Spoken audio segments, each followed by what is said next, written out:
Hello, everyone. Thank you for joining us for this little bit of Hebrew on the middle of the week. And we're continuing with Daniel chapter 11, verse 22. Thank you for bearing with us. This is a long chapter, and we hope that you are enjoying what you're able to glean from this because there's just a lot here. And so many of these items have been really delved into by those who study Bible prophecy very intricately. Of course, I am not trying to do that right now. I want to show you the Hebrew sages, what they speak, and give you just another alternative. And those of you that wish to, dive deeper into this on your own through others who are much more involved in the end time prophecy than I am, you will certainly be blessed by that. So as we continue on verse 22, we see here that this is continuation of that same vision that Daniel is in the midst of, and the angelic being, who we assume is Michael or Gabriel, is explaining it to him. And the detail here is just pretty incredible. The arms of the flood shall be swept away from before him and shall be broken, and yea, also the prince of the covenant. And so there's floods and covenants coming in here, and the prince of the covenant, or the one who's in charge of the covenant. And after that, a league made with him, he shall work deceitfully. Of course, some would read in that this may be the Antichrist. And he shall come up and be strong, and with a little nation. Is this Israel? We really don't know. Verse 24, in time of security shall he come upon the fattest places of the province, and he shall do that which his fathers have not done, which gives you the impression that this is someone of a Jewish Hebrew lineage, and he shall scatter them prey. He hasn't done anything like any of his previous ancestors, and he shall devise his devices against fortresses, but only until the time. Again, another phrase here talking about times and until the time, which really allows for a lot of speculation in Bible prophecy. But the those that are in the realm of the sages on the Hebrew Jewish side look at this as in a different way. So they say perhaps this is this Onias the third, and he was a high priest who was disposed by Antiochus in 175, assassinated in 171. He's been identified as an anointed one. So the challenge here is when it says anointed one, in the literal Hebrew, it's just someone who has oil poured upon him. It can also mean the Messiah, the Messiah. Mashiach is the idea of anointing or pouring oil on. And of course, this was a common way of ushering someone into a leadership position, into a spiritual position. For the high priest, for the kings, were all anointed. So trying to navigate through what type of anointing, looking at it from a natural viewpoint, is what you see here. Looking at it from a spiritual aspect is what you'll find with many of the end time Bible prophecies. Talks about a league being made, a little nation.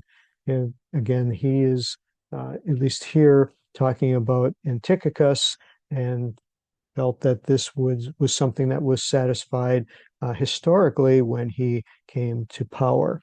So we continue on in verse 25 here, that he shall stir up his power and his courage against the king and the south with a great army, and the king of the south shall stir himself up to a battle with a very great and mighty army, but he shall not stand, for they shall devise devices against him. Again, this term of devices and fortresses, the battlements, and someplace in the Bible, it uses the word engines, and so these are all things that were created as devices of war, battering rams and catapults and things like that. And again, they didn't have the terminology to describe it in such a way, so they use a very general term, which again leaves us to our devices as we try to decipher what this means. And then verse 26, they shall eat of his food, shall destroy him. Sounds like someone who's very close to him internally that he trusted, and his army shall be swept away, and many shall fall down slain.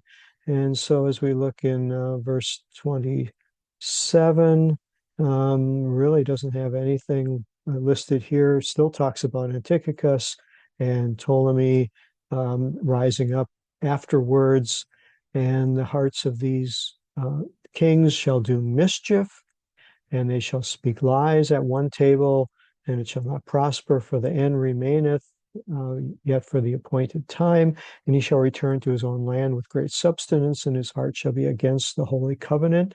So again, interacting with what's going on in Israel and the covenant that God has, which we would assume is the Torah, the Bible that they're following, and the covenant.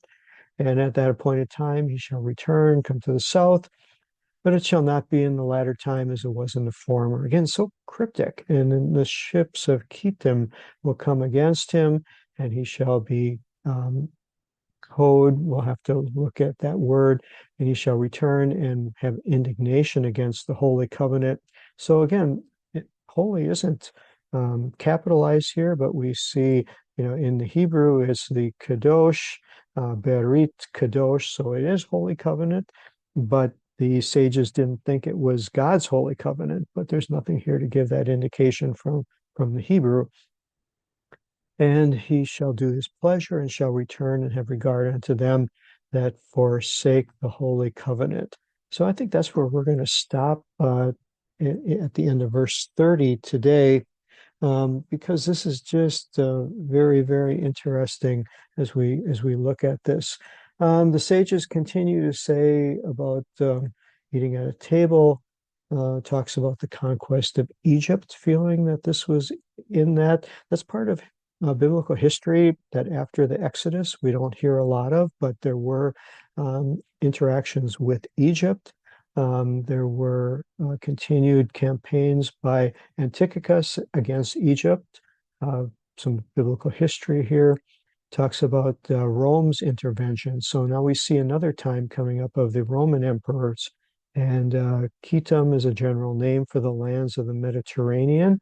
So that's what we struggle in the Bible narrative, that the names are changed as different rulers come into play. They will change and rename them by who has conquered them.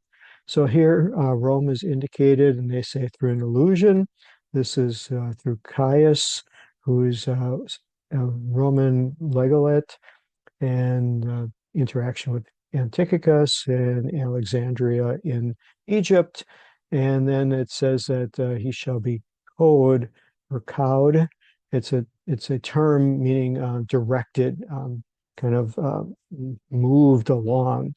And so he ordered him to give his reply. This is just very interesting terminology being used. And then he'll have indignation.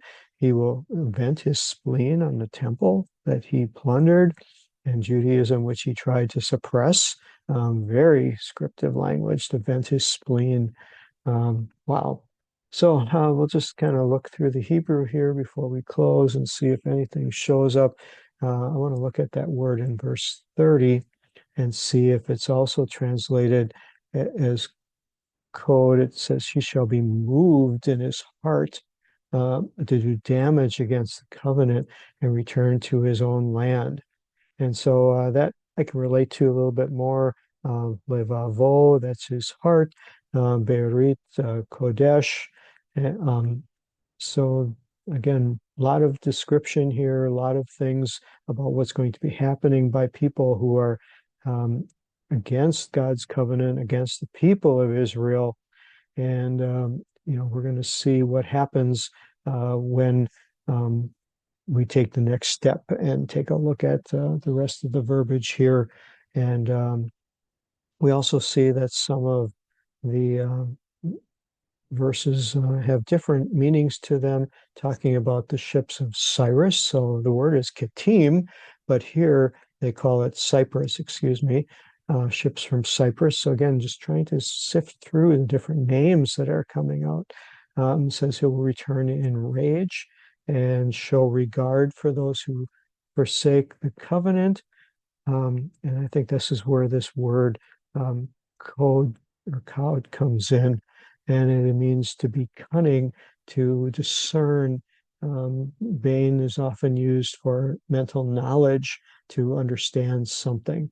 And so, again, a lot of more questions than we have answers, a lot of information here. Um, will it come to pass?